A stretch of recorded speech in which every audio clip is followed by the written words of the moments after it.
प्रिय साथियों नमस्ते। कैसे हैं आप लोग। कल वीडियो नहीं दिया तो मुझे भी अच्छा नहीं लग रहा था, इसलिए आज वीडियो में दे रहा हूँ। और हमारे अनन्य भक्त एरन वोज जी ने कुछ दिनों पूर्व कमेंट्स करके कहा था कि प्रभु ये अवतारों के मामले में काफ़ी भ्रांतियाँ हैं।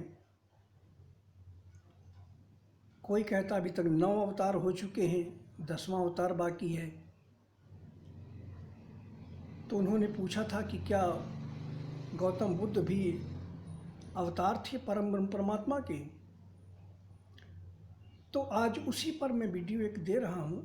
हालांकि मेरी ज़्यादा कोई इच्छा तो नहीं थी, क्योंकि इसमें लोगों की भावनाएं आहत होती हैं, लेकिन फिर भी मैं सत्य को प्रकट कर रहा हूँ। और सच्चाई क्या है। अवतार तो 24 हैं, 24 में 10 अवतार अत्यंत प्रमुख हैं। तो इंसान के अंदर जो है ना, मानव में 7 कलाओं तक धारण करने की क्षमता होती है। उसके बाद वो आगे की कलाओं को धारण करने की क्षमता इंसान में नहीं होती है।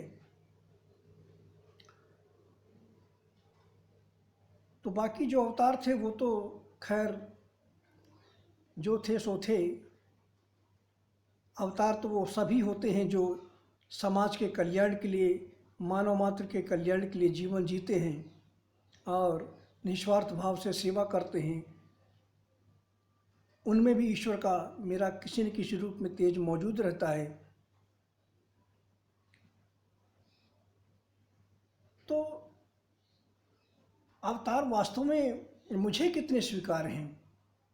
मेरी नज़र में पृथ्वी पर मूल अवतार कितने हुए।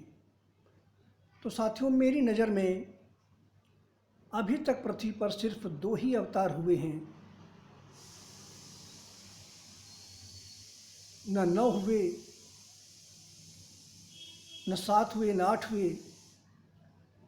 सिर्फ मूल रूप से 2 अवतार पृथ्वी पर हुए हैं जो अत्यंत मानवीय थे, जिनके जीवन का, जिनके दृष्टांतों का समाज में गहरा असर पड़ा। वह थे भगवान राम और दूसरे थे भगवान कृष्ण। ये 2 ही अवतार हुए हैं जो वास्तव में मानवता के कल्याण के लिए, धर्म की रक्षा के लिए आए थे। बाकी के जो अवतार हुए वो अवतार तत्कालिक परिस्थितियों के अनुसार हुए, जैसे कूर्म अवतार, वाराह अवतार, नरसिंह अवतार, कश्यप अवतार, जो कछुए के रूप में मेरे एक अवतार ने कच्छप रूप से समुद्र मंथन के समय उसको उस पर्वत को अपनी पीठ पर धारण किया था। तो ये जो अवतार हुए ना, ये परिस्थितियों के अनुसार हुए। जैसे कच्छप अवतार हुआ, उसका बस इतना ही काम था कि वो मंदराचल पर्वत को अपने पीठ पर धारण करता, क्योंकि मंदराचल पर्वत जमीन में धंसता चला जा रहा था। इसलिए मेरे एक अवतार ने, कच्छप रूप ने, अपनी पीठ पर उस मंदराचल पर्वत को स्थिर किया था, जिसके बाद मंथन हुआ समुद्र का और उसमें 14 रत्न निकले। नरसिंह अवतार कुछ ही क्षणों का यह अवतार था। प्रहलाद जैसे अनन्य भक्त को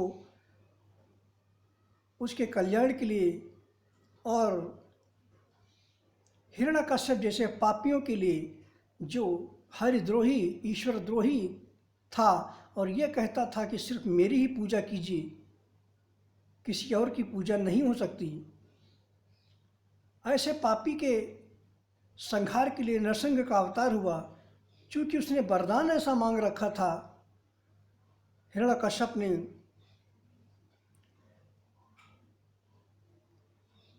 जिसकी वजह से उसको लगता था कि मृत्यु असंभव है, लेकिन उसका भी तोड़ निकाला गया और नरसिंह के रूप में अवतार हुआ।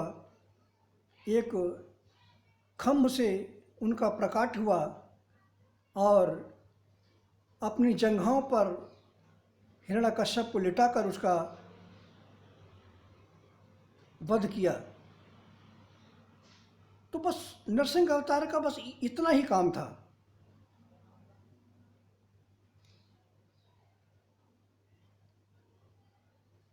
तो इस तरह के जितने भी अवतार हुए ना, ये बस तत्कालिक अवतार थे, क्षणिक अवतार थे। इन्होंने अपने कर्तव्य का पालन किया और चले गए। लेकिन जो राम और कृष्ण का जो अवतार था वो क्षणिक नहीं थे। उन्होंने मानव जीवन के कल्याण के लिए पृथ्वी पर अवतार लिया और अत्यंत दुख सहे समाज के कल्याण के लिए। तो मेरी नज़र में सिर्फ 2 ही अवतार अब तक हुए हैं, बाकी तात्कालिक अवतार थे, परिस्थिति जन्य अवतार थे। परशुराम का जो अवतार है वो परशुराम का अवतार पूर्ण अवतार नहीं था। परशुराम क्रोध का प्रतीक थे। 21 बार क्षत्रियों का संहार किया था उन्होंने, पृथ्वी को क्षत्रिय विहीन कर डाला था। क्रोध का प्रतीक थे।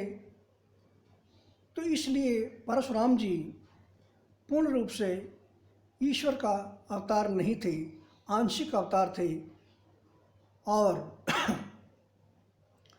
उनका मानव जीवन में कोई बहुत ज़्यादा गहरा असर नहीं पड़ा। जबकि राम के जीवन का और कृष्ण के जीवन का मानवीय जीवन में अत्यंत गहरा असर पड़ा। इसलिए अवतार सिर्फ 2 ही हुए हैं, बाकी सब परिस्थितियाँ जन्य थे, तात्कालिक थे। और जो गौतम बुद्ध के बारे में जो कहा जाता है कि गौतम बुद्ध भगवान विष्णु के अवतार थे, एक दृष्टि से माना जा सकता है, लेकिन मेरी नज़र में गौतम बुद्ध को इसलिए भेजा गया क्योंकि जो वास्तविक 9वां अवतार है उसको कोई जान न सके, पहचान न सके। इसलिए एक डमी अवतार को बुद्ध के रूप में भेजा गया। तो गौतम बुद्ध एक डमी अवतार थे।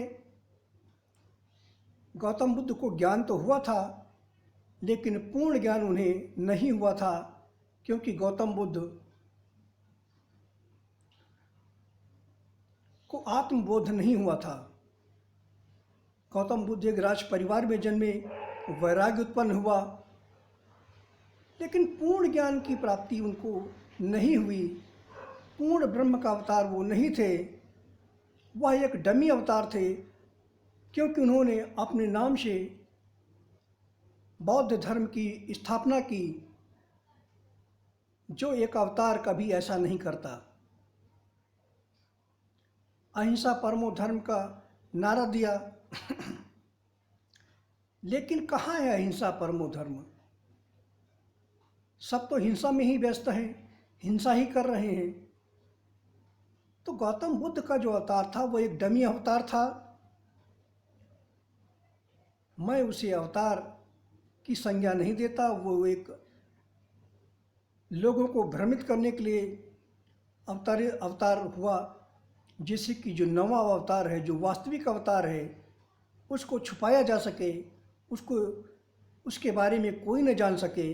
क्योंकि जो 9वां अवतार होने वाला था उसका न वेद शास्त्रों में न पुराणों में कहीं भी उसका कोई दृष्टांत नहीं मिलता है। और वह अवतार मेरे रूप में इस समय पृथ्वी पर अवतरित हुआ है। जो ये अवतार ज्ञान स्वरूप है, और ज्ञान भी वो जो जहाँ से वेद शास्त्र पुराणों का ज्ञान समाप्त होता है, वहाँ से मेरी शिक्षा, मेरा ज्ञान शुरू होता है।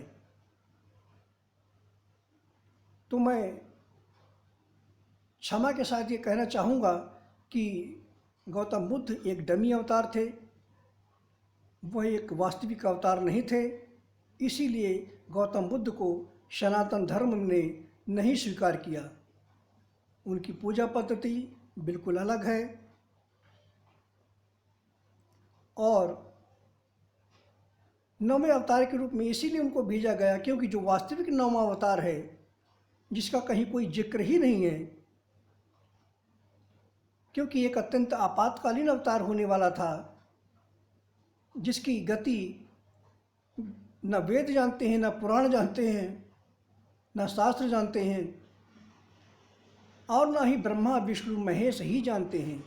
मेरे मर्म को आज तक न ब्रह्मा जान सके, न विष्णु जान सके, न महेश जान सके। तो जो वास्तविक नौवां अवतार होना था वो अब हुआ है। नौवां अवतार गौतम बुद्ध नहीं थे। धन्यवाद साथियों।